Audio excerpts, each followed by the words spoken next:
Alors, la suite maintenant, donc, dans cette deuxième vidéo sur, si vous n'avez pas regardé la première, je vous invite vraiment à la regarder, où je vous explique, sans être dans l'historique, ce que j'ai vécu et ce que vivent. Là, je suis en train de parler, en fait, en espérant qu'ils m'écoutent encore, à des personnes qui se retrouveront. Et je vais être clair, je suis en train d'apporter mon point de vue, mon ressenti, mon expérience, de terminer ma thérapie aussi. Parce que cette vidéo, elle peut avoir des conséquences sur mes relations familiales. Je le sais et je l'assume aujourd'hui. Et parce que je pense que certains d'entre vous se reconnaîtront. Et puis, je considère aussi que ça peut intéresser des personnes qui ont vécu l'emprise psychologique. Parce que c'est de cela dont il s'agit. Je dirais que l'expérience de la secte des témoins de Jéhovah est une grosse variante. Mais il y en a plein de personnes et je pense que le cheminement spirituel est un cheminement de toutes les façons de libération de tout ce qui est emprise. Alors, cette vidéo elle est en vrac. Je vais expliquer un petit peu plus certaines choses. Jusqu'à l'âge de, je dirais, 33 ans, j'étais convaincu que les témoins de Jéhovah étaient un groupe extrémiste qui avait une lecture un petit peu trop littérale, beaucoup trop littérale, et qui de ce fait passait à côté de ce mot un peu particulier, mais bon, de la vérité.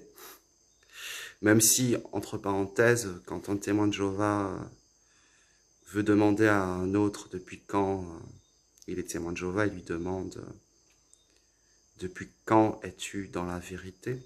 C'est pour vous donner une image. Non, mais c'est quand même incroyable. C'est-à-dire que les gens vous disent, je suis dans la vérité depuis 20 ans, quoi. Enfin, bon. Mais j'ai grandi en entendant ça, voilà, depuis quand tu es dans la vérité. Vous vous rendez compte, c'est quand même... Alors, donc, ce que je veux dire, c'est que j'étais convaincu de ça. J'étais convaincu, et donc, à certains moments,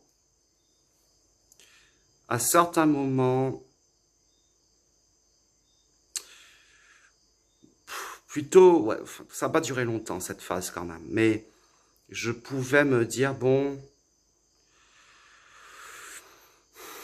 tu aurais pu peut-être faire un petit effort, essayer, bon, parce que c'est pas si mal, c'est quand même des gens bien.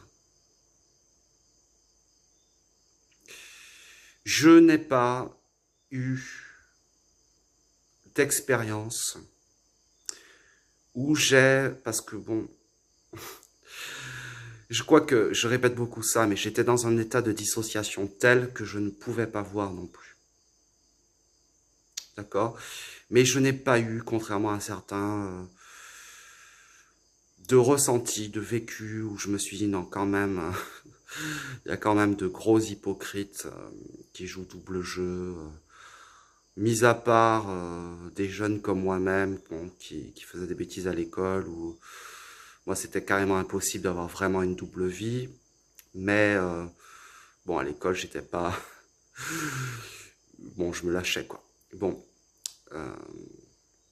mais j'ai pas eu d'expérience qui m'ont fait me dire, waouh, quand même, c'est quand même beaucoup de mensonges. Jusqu'à ce que,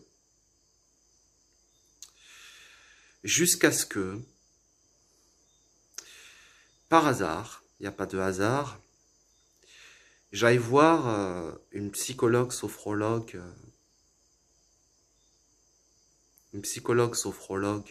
hypnothérapeute, voilà. Et puis, bon, j'allais la voir pour des points précis, hein, même pas par rapport à la question de la flamme jumelle, mais bon, tout ça était quand même très lié. Donc, je travaillais vraiment sur moi. Et j'allais la voir pour la problématique. Bon, c'était pas le point de départ, mais ce à quoi on est arrivé petit à petit, c'était la problématique de l'abus psychique, de l'abus peut-être physique, de l'abus physique, hein, tout court, pas forcément sexuel, mais physique. C'est-à-dire qu'on a détricoté tout ça. Et puis, comme ça, à un moment, je dis oui, bon, c'est vrai quand même, j'ai été élevé chez les témoins de Jéhovah, et là, je me souviens de son regard, et puis elle a déposé le stylo, elle m'a dit, mais attendez, vous avez été élevé chez les témoins de Jéhovah? Alors je lui ai dit oui. Elle m'a dit, mais comment ça se fait que vous ne m'en ayez jamais parlé? Alors je lui ai dit, bah,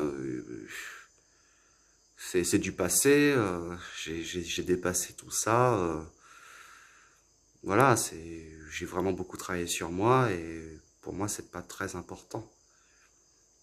Et là, elle m'a dit, vous savez, j'ai été élevé moi-même chez les témoins de Jéhovah, et ma thèse, c'est sur la question de l'abus, y compris sexuel, les violences physiques, la pédophilie.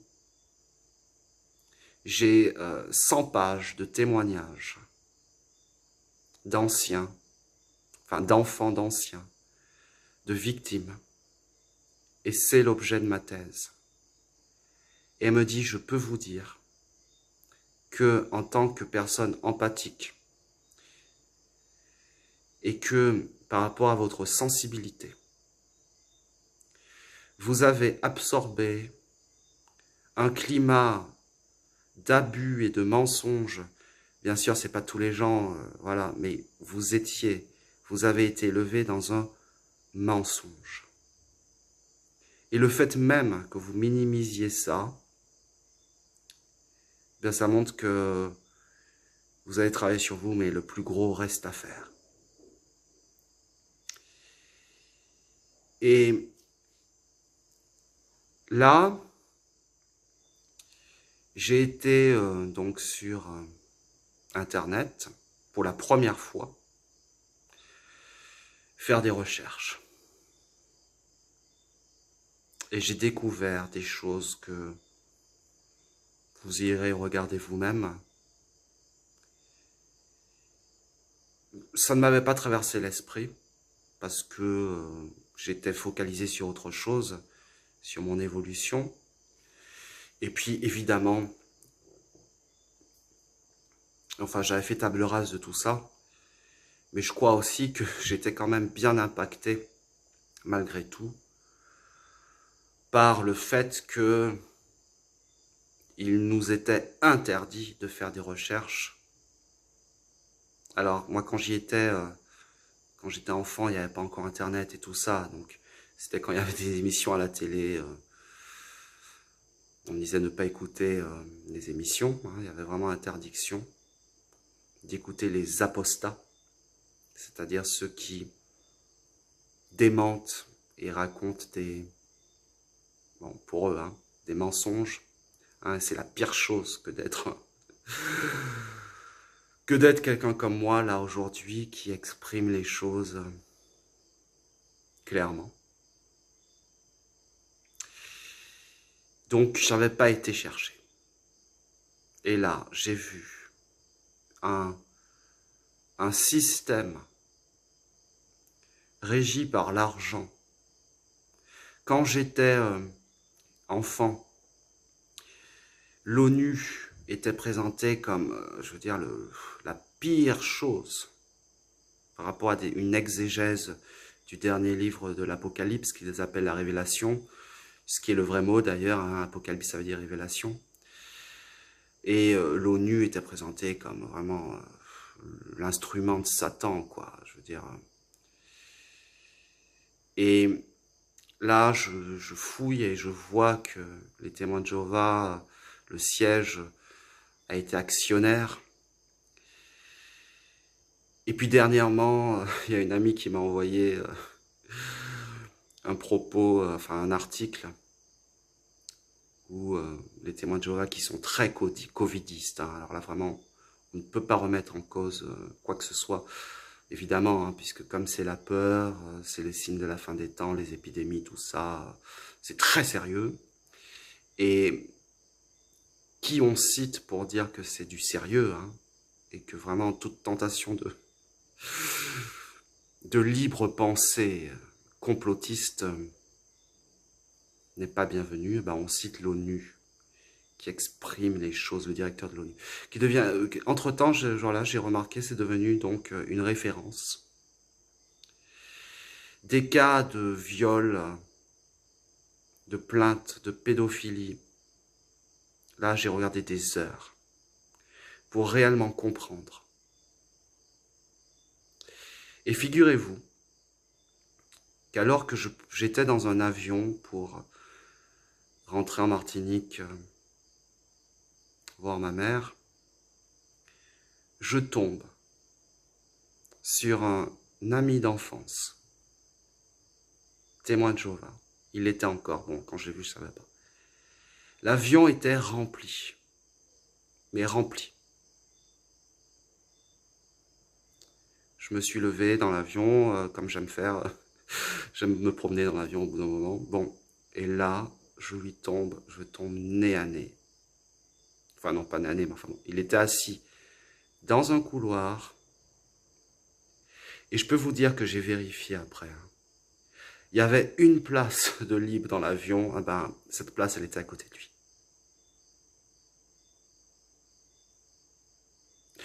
Vraiment, je ne pense pas qu'il y avait 3 places de libre dans cet avion. Je me suis assis. Et alors, la petite histoire, bon, je ne suis pas excommunié, parce que bon, la petite histoire, c'est que j'ai déjà écrit des lettres, mais pour une raison que j'ignore, il n'y a pas eu de déclaration, donc on peut me parler. Après cette vidéo, peut-être que ça va changer, mais c'est le moment. Et figurez-vous que ce garçon donc de mon âge, on discute. Et là, il me raconte que oui, il est devenu témoin de Jéhovah. Mais que, ce que je ne savais pas, c'est que, une des personnes qui était un petit peu en charge d'un petit groupe de jeunes, etc., eh bien, avait été découvert comme pédophile, en fait, hein, sur plusieurs jeunes dont il s'occupait, qu'il en faisait partie. Et il me dit, c'est marrant parce qu'on parlait de toi. J'ai une petite émotion qui me vient là, excusez-moi, mais on rigolait parce que on se souvient à quel point tu l'envoyais promener et en fait il avait peur de toi, quoi.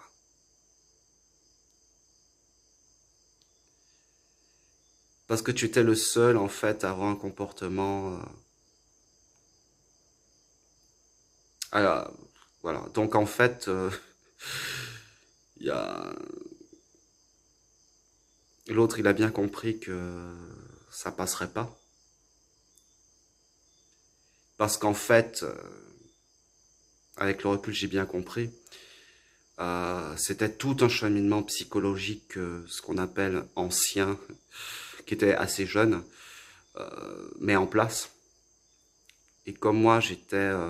je le savais pas parce que... Et c'est ça, ce qui était intéressant, c'est que moi, je m'étais vécu comme un petit agneau, tout gentil, mais en discutant avec ce garçon, je me suis rendu compte que j'avais l'image de quelqu'un qui avait quand même du caractère, alors que je peux vous assurer que... Je peux vous assurer que durant toutes ces années, je me suis aplati, mais alors... Et là, j'ai réalisé que pendant 6 ans, j'avais été dans une sous-communauté, dans l'assemblée, dans ce qu'on appelait la congrégation avant, avec un pédophile, quoi.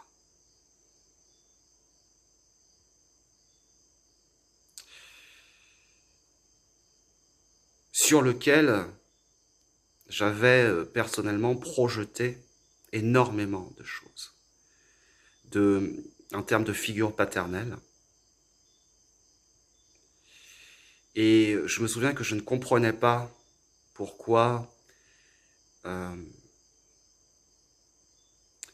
sentais qu'il y avait un malaise avec moi. Et avec le recul, j'ai compris que ce malaise, ça venait du fait que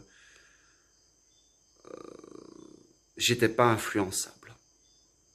Contrairement aux autres. Avec le recul, je vois comment j'ai pu revoir en fait toutes les stratégies. Et donc cette personne était haut placée. Et là, ça a été terrible. Terrible.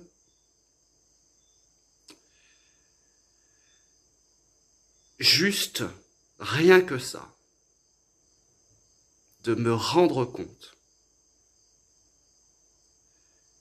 que non, je n'avais pas grandi simplement dans une communauté extrémiste, un petit peu trop stricte, etc. J'aurais pu dire des choses sur aussi tout ce que ça impliquait par rapport à ce que j'ai aussi compris par rapport à ma mère, ce qu'elle avait vécu. Parce que elle l'a su après, et moi, je ne l'ai pas su. C'est-à-dire qu'elle a su qu'il y a eu ce dévoilement, hein, cette personne a été excommuniée, mais elle m'en a jamais parlé. Et moi, je ne savais pas tout ça. Et je ne sais pas dans quelle mesure elle ne s'est pas toujours posé des questions, sans jamais pouvoir m'en parler. Mais moi, ce qui a été terrible, c'est de vraiment devoir, à ce moment-là, comprendre que j'avais vécu vraiment dans un mensonge. Et qu'il y avait d'autres cas. Et qu'il y avait cette loi du silence. Et qu'il y avait cette manipulation, parce que ce qu'il faut bien comprendre, c'est que cette personne-là n'a pas été poursuivie par la justice. Parce que là, je reviens sur la notion d'image. Hein? Dans des cas pareils, il faut traiter en interne. Il n'y a pas d'intervention de la justice. Il faut garder la face. Et là, je parle de cas d'attouchement, de pédophilie, de choses comme ça, mais même pour des choses moins graves, d'extorsion, d'escroquerie, tout aussi graves de violence conjugale, de maltraitance. La victime qui va porter plainte est réprimandée. Car c'est l'apparence pour le monde extérieur qui compte. Il y a d'autres vidéos, je ne vais pas rentrer dans des détails, hein, mais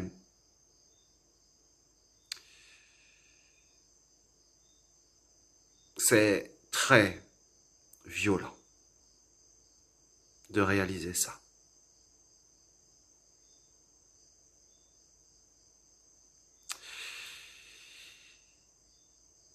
Bien sûr, comme j'avais tout un cheminement spirituel derrière, j'étais préparé. Mais vous remarquerez comment la vie crée les choses. C'est-à-dire que je suis monté dans cet avion peut-être 15 jours après ce témoignage, enfin, cette révélation de la psychologue.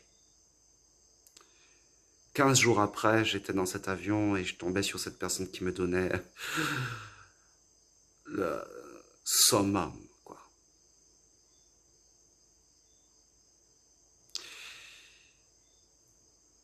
Vraiment, je tiens à répéter, ça a été la révélation du théâtre. Parce que moi, il faut bien comprendre que durant ce temps-là, c'est-à-dire entre 12 et 17 ans, où j'étais un peu, voilà, j'essayais vraiment d'être un bon ado, d'être chaste, franc, vrai, honnête. J'essayais tout en ne pouvant pas. Mais évidemment, donc je culpabilisais à mort. Et la culpabilité, elle est restée très longtemps chez moi. C'est-à-dire que quand vous êtes un ado normal, faut bien comprendre que vous êtes forcément coupable. Hein. Vous êtes vraiment coupable. Parce que vraiment, la barre, elle est tellement haut placée que vous êtes forcément à un endroit pas du tout comme il faut. Et moi, quand j'ai réalisé l'ampleur du mensonge, ça a été un voile sur toute ma vie. Et je vais dire quelque chose, je remercie. Je remercie ça, parce que ça m'a permis un cap. Et je remercie parce que je pense que ça m'a aidé à aller encore plus loin dans le... Et puis il y a eu d'autres événements après sur lesquels je ne vais pas développer parce que ça implique d'autres personnes. Mais ça m'a vraiment permis de continuer le dépleugage et l'épuration.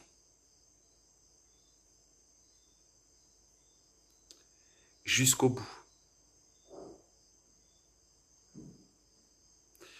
De me réapproprier mon cheminement.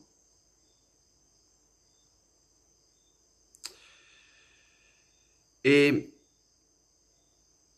d'aller voir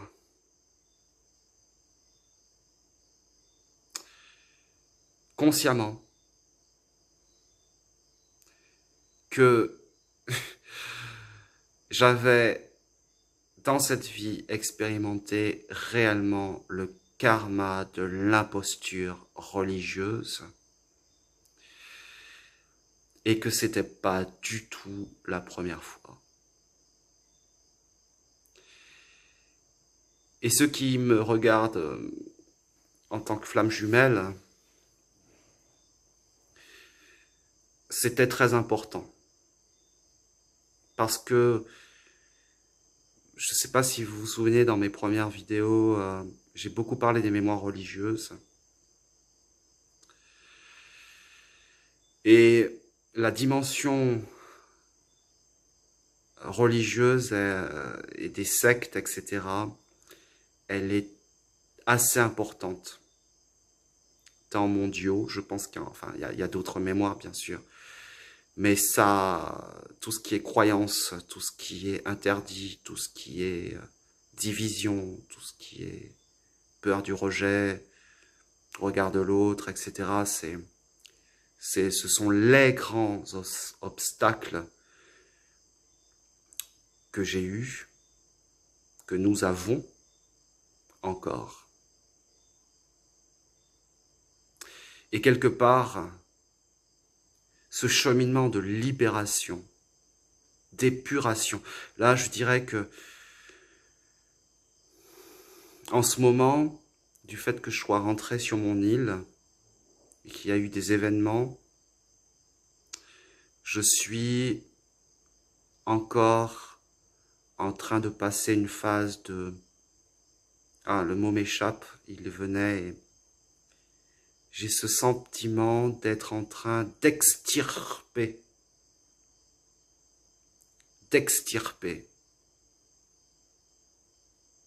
des restes bien collants. Et d'autant plus collants et forts que je ressens que ça fait bouger au niveau familial, parce que c'est vraiment une famille élargie qui est touchée par le jéhovisme chez moi. Donc, j'ai bien conscience qu'il y a une ampleur dans tout ça. Alors, pourquoi je fais cette vidéo? Très honnêtement, parce que j'en ai reçu l'injonction. Vous savez, quand j'ai commencé la chaîne des Flammes Jumelles, hier je regardais, je suis à 85 vidéos. Je peux vous assurer que quand en Grèce, où j'étais, j'ai reçu l'injonction dans un endroit bien particulier de faire cette chaîne, j'ai commencé à télécharger, à entendre les premières vidéos. Et puis après, j'étais dans la voiture et j'avais 4 vidéos qui se disaient en même temps dans ma tête. Je peux vous assurer que je n'avais pas... J'avais un peu mal au ventre, quoi. J'avais pas du tout envie de m'exposer sur YouTube pour parler des flammes jumelles. Pas du tout. Je ne parlais pas des flammes jumelles, même à la plupart de mes amis, enfin de mes amis d'enfance par exemple, je parlais de ça à personne, quoi. C'était vraiment un dévoilement. Et ben là, ça m'a fait le même effet il y a 3 jours. Et j'obéis. Parce que je sais que cette danse, elle est là pour une bonne raison. Et cette vidéo est aussi l'occasion thérapeutique d'aller au bout de quelque chose. Peut-être que ce n'est que le début par rapport à cette question du jéhovisme. Pour être clair, c'est vraiment thérapeutique là.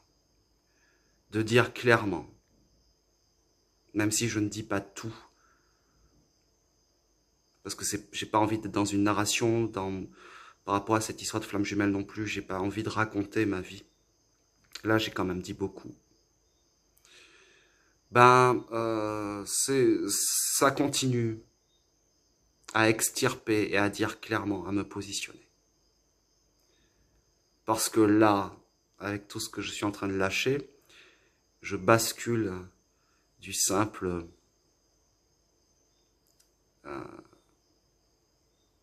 de la simple personne qui a pris ses distances, puisque ils ne m'ont pas excommunié, à là, pour eux, c'est de l'apostasie. Donc, vous voyez les conséquences.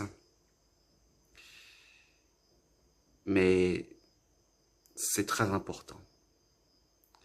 La troisième raison, c'est qu'avec cette vidéo, ces deux vidéos, comme pour l'accompagnement des flammes jumelles, je lance une... je vais pour voir si j'aurai le temps d'expliquer. Voilà, je lance maintenant tout un pan de mon activité sur l'accompagnement des personnes en sortie de secte. J'ai été enseignant de philosophie et je commençais toujours l'année par l'allégorie de la caverne. D'ailleurs, il y a une vidéo sur une autre chaîne que j'ai qui est en stand-by sur cette allégorie de la caverne, c'est la libération des chaînes. En tant que thérapeute aussi, pour moi, c'est la libération des chaînes. Croyances limitantes, enfin bon, vous connaissez tout ça. Et il y a un vrai travail à faire.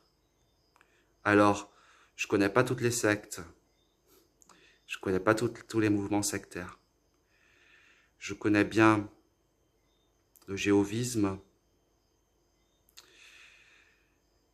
Finalement, je crois que je vais faire une autre vidéo pour donner quelques petits conseils là quand même, parce que là c'était juste, je pensais pas que ça aurait pris autant de temps. C'était plus un témoignage. Mais je suis vraiment là, prêt, donc, à ouvertement inviter les personnes qui sont dans cette problématique de sortie de secte, particulièrement les témoins de Jéhovah, pour qu'on aille regarder ensemble tout ce qu'il y a à dégager pour qu'elles puissent accepter d'être vivantes, libres. Les accompagner à reconnecter à leur dimension spirituelle, quel que soit le sens qu'elles veulent y mettre. Bien sûr, je serai respectueux de vos limites, de vos peurs éventuelles, de vos choix, en adaptant mon accompagnement à quelque chose qui vous rassure, parce que je sais ce que c'est.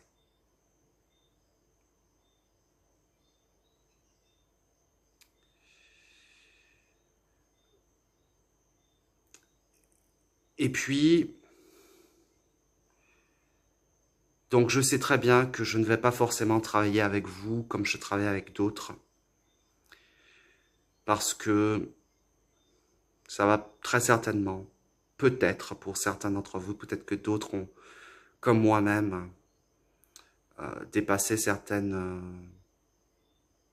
représentations sur l'intuition, sur la guidance, sur l'énergétique, donc seront prêtes à un travail de cet ordre-là.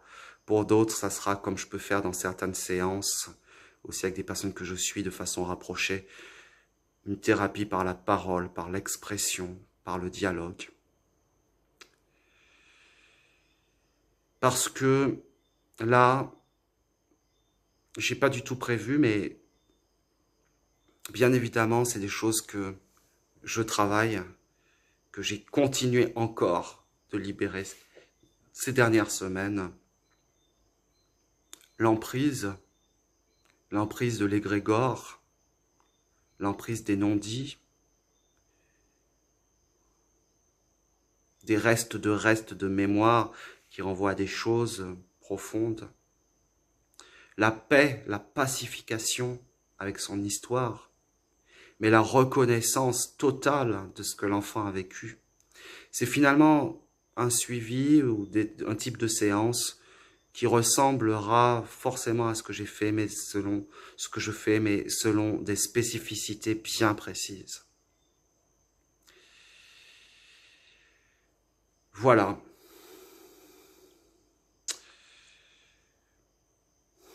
Je crois avoir dit l'essentiel pour cette vidéo, pour cette deuxième vidéo.